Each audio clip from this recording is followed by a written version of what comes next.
Hello, hi, ನಮಸ್ತೆ ಎಲ್ಲರಿಗೂ. ನಾನು ಕುಂದಾಪುರ ಕೈರುಚಿ, ನಾನು ಸುಜಾತ. ನೀವೆಲ್ಲ ಹೇಗಿದ್ದೀರಾ? ನಾನು ಆರಾಮಾಗಿದ್ದೀನಿ. ಇವಾಗ ನಾನು ಒಂದು ತುಂಬ ಹೆಲ್ದಿ ಆಗಿರುವ, ರುಚಿಕರವಾಗಿರುವ ಬ್ರೇಕ್ಫಾಸ್ಟ್ ವಿಡಿಯೋ ಅಪ್ಲೋಡ್ ಮಾಡ್ತಾ ಇದ್ದೀನಿ ನೋಡಿ.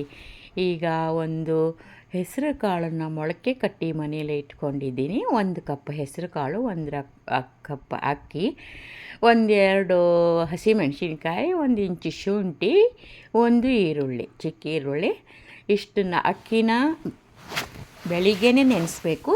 ಏನಿಲ್ಲ ಅಂದರೆ ಒಂದು ಅಕ್ಕಿನ ಒಂದು ಅರ್ಧ ಗಂಟೆ 1 ಗಂಟೆ ನೆನೆಸಿದರೆ ತುಂಬ ಚೆನ್ನಾಗಿರುತ್ತೆ. ಹಾಗೆ ಮೊಳಕೆ ಕಾಳು ನಾವು ಮನೆಯಲ್ಲೇ ಮಾಡಿ ಇಟ್ಕೊಂಡ್ಬಿಟ್ರೆ ಆವಾಗವಾಗ ದೋಸೆ ಹಾಕ್ಕೋಬೋದು. ಇವಾಗ ಎಲ್ಲ ರೆಡಿ ಮಾಡಿದ್ದೀನಿ.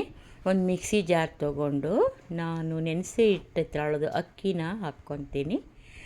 ಹಾಗೆ ಅದ್ರ ಜೊತೆಯೇ 1 ಲೋಟ ಅಕ್ಕಿ, 1 ಲೋಟ ಮೊಳಕೆ ಹೆಸರು ಕಾಳು, ಇವೆರಡೂ ಹಾಕ್ಕೊಂಡು ನೋಡಿ, ಈಸಿ ಅಂದರೆ ಈಸಿ.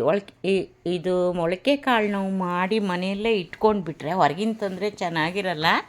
ನಾವೇ ಒಂದು ರಾತ್ರಿ ನೆನೆಸಿಟ್ಟು ಬೆಳಿಗ್ಗೆ ಎಲ್ಲ ಒಂದು ಬಟ್ಟೆಯಲ್ಲಿ ಕಟ್ಟಿಬಿಟ್ರೆ ತುಂಬ ಚೆನ್ನಾಗಿ ಬರುತ್ತೆ, ಎಲ್ಲರಿಗೂ ಗೊತ್ತಿದೆ. ಈಗ ಮೊಳಕೆ ಕಾಳನ್ನು ಅಕ್ಕಿನೂ ಹಾಕ್ಕೊಂಡೆ.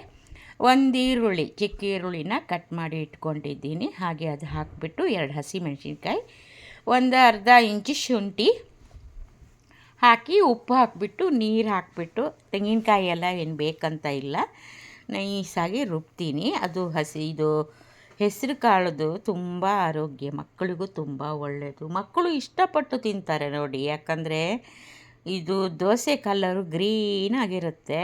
ಮತ್ತು ಅವರಿಗೆ ಏನೋ ಒಂಥರ ಹೆಸರು ಮೊಳಕೆ ಕಟ್ಟಿದ್ದು ಟೇಸ್ಟು ಡಿಫ್ರೆಂಟ್ ಆಗಿರುತ್ತೆ, ಅದಕ್ಕೆ ಚೆನ್ನಾಗಿ ತಿಂತಾರೆ. ಮಾಡಿ ಇಟ್ಕೊಂಡ್ರೆ, ಇಲ್ಲಾಂದ್ರೆ ಯಾರೋ ನೆಂಟರು ಬಂದರೆ ದಿಢೀರಾಗಿ ದೋಸೆ ಮಾಡ್ಬೋದು. ಅಕ್ಕಿ ನೆನೆಸೋದು 3 ಗಂಟೆ 4 ಗಂಟೆ ರುಬ್ಬೋದು, ಅದೆಲ್ಲಕ್ಕಿಂತ ಏನು ಒಂದು ಅರ್ಧ ಗಂಟೆ ಅಕ್ಕಿ ನೆನೆಸಿದರೆ ಸಾಕು. ಹಾಗೆ ಇದೆಲ್ಲ ರುಬ್ಬಿ ಸ್ವಲ್ಪ ನೀರು ಹಾಕಿ ರುಬ್ಬಿ ಇಟ್ಕೊಂಡ್ಬಿಟ್ರೆ ನೋಡಿ ಆಯಿತು, ರುಬ್ಬಿ ಆಯಿತು. ಇವಾಗ ಒಂದು ಕಾವಲಿ, ಇದು ಕಬ್ಬಿಣದ ಕಾವಲಿ, ತುಂಬ ಚೆನ್ನಾಗಿರುತ್ತೆ. ಇದಕ್ಕೆ ಏನು ಮಾಡ್ತೀನಿ, 1 ಈರುಳ್ಳಿ ಕಟ್ ಮಾಡಿಬಿಟ್ಟು ಅದಕ್ಕೆ ಒಂದು ಚಮಚದಿಂದ ಎಣ್ಣೆ ಹಾಕ್ಕೊಂಡ್ಬಿಡ್ತೀನಿ. ಹೀಗೆ ನೋಡಿ, ಸೇಮ್ ಉದ್ದಿನ ದೋಸೆ, ಮೆಂತ್ಯ ದೋಸೆ ಆ ಥರನೇ ಬರುತ್ತೆ ಇದು. ಹೀಗೆ ಉಪ್ಪೆಲ್ಲ ಹಾಕಿದ್ದೀನಿ. ಚೆನ್ನಾಗಿ ಹೀಗೆ ಬೇಯ್ತಾ ಇರುವಾಗ ಒಂದು ಅರ್ಧ ಸ್ಪೂನು ತುಪ್ಪ ಒಂದು ಸ್ವಲ್ಪ ಹಾಕಿದರೆ ಚೆನ್ನಾಗಿರುತ್ತೆ. ಬೇಕಾದವರು, ಮಕ್ಕಳಿಗಂತೂ ತುಪ್ಪ ಬೇಕಲ್ವಾ. ಹಾಗೆ ತುಪ್ಪ ಹಾಕಿದ್ದೀನಿ, ಕಾಯ್ತಾ ಇದೆ ಸಣ್ಣ ಉರಿಯಲ್ಲಿಯೇ. ತುಂಬ ದೊಡ್ಡದಾಗಿ ಮಾಡ್ಕೋಬೇಡಿ, ಸೀದೋಗುತ್ತೆ. ಹಾಗೆ ಇದು ಏನಂದರೆ ತುಂಬ ದಪ್ಪ ಹಾಕಬಾರ್ದು, ತುಂಬ ತೆಳ್ಳಗೂ ಹಾಕ್ಬಾರ್ದು, ಮೀಡಿಯಮಾಗಿ ಹಾಕ್ಬಿಟ್ಟು ರೋಸ್ಟ್ ಮಾಡಿದರೂ ಚೆನ್ನಾಗಿರಲ್ಲ. ಇದು ಫಸ್ಟ್ ಹಾಕಿದ್ದು ದೋಸೆ ಸ್ವಲ್ಪ ರೋಸ್ಟ್ ಆಗಿದೆ. ಆಯಿತು ನೋಡಿ, ತುಂಬ ಚೆನ್ನಾಗಿ ಬರುತ್ತೆ. ಇದಕ್ಕೆ ಚಟ್ನಿ ಪುಡಿ ಹಾಕ್ಕೊಂಡು ತಿನ್ಬೋದು, ಇಲ್ಲ ಚಟ್ನಿ ಮಾಡ್ಕೊಂಡು ತಿನ್ಬೋದು, ಇಲ್ಲ ಏನಾದರೂ ಗೊಜ್ಜು ಥರ ಇದ್ರೂ ಹಾಕ್ಕೊಂಡು ತಿನ್ಬೋದು. ಈಗ ಒಂದು ದೋಸೆ ಹಾಕಿ ತೋರಿಸ್ದೆ, ಇನ್ನೊಂದು ಹಾಕ್ತೀನಿ. ಹಾಗೆ ಎಲ್ಲೂ ಸ್ಕಿಪ್ ಮಾಡಬೇಡಿ, ಕೊನೆ ತನಕ ವಿಡಿಯೋ ನೋಡಿ. ಇಷ್ಟ ಆದರೆ ನೀವು ಒಂದು ಸರ್ತಿ ಟ್ರೈ ಮಾಡಿ ನೋಡಿ. ಇಲ್ಲ ಅಂದರೆ ಈ ರೆಸಿಪಿ ಹೇಗಿದೆ ಅಂತ ಒಂದು ಕಮೆಂಟ್ಸ್ ಹಾಕಿ.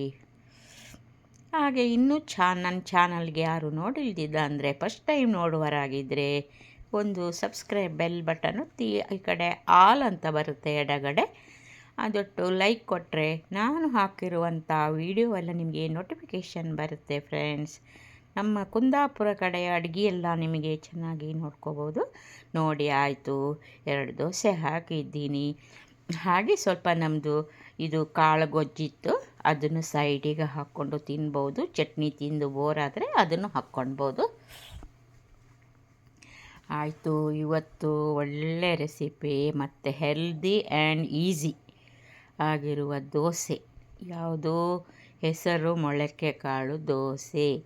ಒಮ್ಮೆ ಮಾಡಿ ತಿಂದು ನೋಡಿ ಫ್ರೆಂಡ್ಸ್. ಇನ್ನೊಂದು ಒಳ್ಳೆ ಬ್ರೇಕ್ಫಾಸ್ಟ್ ರೆಸಿಪಿಯೊಂದಿಗೆ ನಿಮ್ಮನ್ನು ಭೇಟಿಯಾಗುತ್ತೀನಿ.